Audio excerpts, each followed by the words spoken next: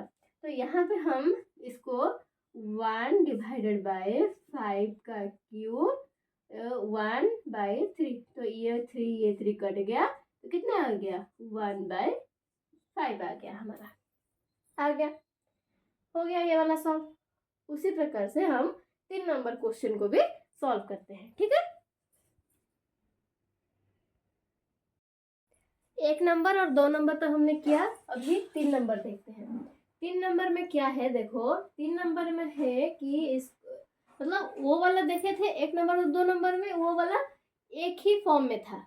यहाँ पे 2 है, तो 2 अगर है ये वाला कौन सा फॉर्मूला में आएगा, ये वाला a⁻m और a⁻n के फॉर्म में आएगा। तो यहाँ पे कितना होता था, a to the power m plus n, ऐसे होता था, मल्टीप्लाई होता था। अगर बेस हमारा सेम है और एक्सपोनेंट हमारा अलग अलग है तो ये वाला प्लस होता था। तो इसके लिए ये वाला क्या होगा, 2 टू द पावर 3/2 प्लस 1/5 होगा। यहाँ पे अगर हम इसको सॉल्व कर दिए तो कितना आएगा, 3/2 प्लस 1/5। इसको अगर हम सॉल्व किए तो 10, और ये वाला कितना आ जाएगा, 15, ये वाला आ जाएगा प्लस हमारा 2, ठीक है। 15, 16, 17, 17/10 आ जाएगा। तो यहाँ पे हमारा कितना हो जाएगा, 2 टू द पावर 17/10, ठीक है। ठीक उसी प्रकार से ये वाला को करेंगे। ये वाला कैसे होगा, यहाँ पे 7 दोनों में पावर में, अगर दोनों पावर में मल्टीप्लाई होगा, 1 का पावर 1 है तो मतलब 1 का पावर जितना भी हो आंसर कितना आता है, वही 1 ही होगा। क्योंकि देखो 1 का पावर अगर हम 7 कर दिए, 1 इंटू 1 इंटू 1, जितना भी 1 होगा हम मल्टीप्लाई करते हैं तो वही 1 ही आता है, इसीलिए ये तो 1 हो जाएगा, 1 हो गया, ठीक है। और 3, ये 3 है तो 7 यहाँ पे मल्टीप्लाई होगा, इंटू 7 होगा ना। तो यहाँ पे आंसर कितना आ जाएगा, 1 to the power 1 divided by 7 का 21, तो 3 टू द पावर 21। ये डिवाइड के फॉर्म में है। इसको अगर हम ऊपर लेंगे तो यहाँ पे एक माइनस लग जाएगा, हाँ माइनस लग जाएगा तो कितना होगा, 3 टू द पावर -21। समझ आ रहा है। ठीक उसी प्रकार से इस नंबर बिट को क्वेश्चन को देखो, यहाँ पे कितना है, यहाँ पे बेस सेम है, एक्सपोनेंट अलग है और डिवाइड के फॉर्म में है। हमने पिछले क्लास में क्या पढ़ा था, अगर डिवाइड के फॉर्म में है तो एक्सपोनेंट हमारा माइनस हो जाएगा। तो एक्सपोनेंट अगर माइनस हो जाएगा तो 11 टू द पावर 1/2 माइनस 1/4, ठीक है।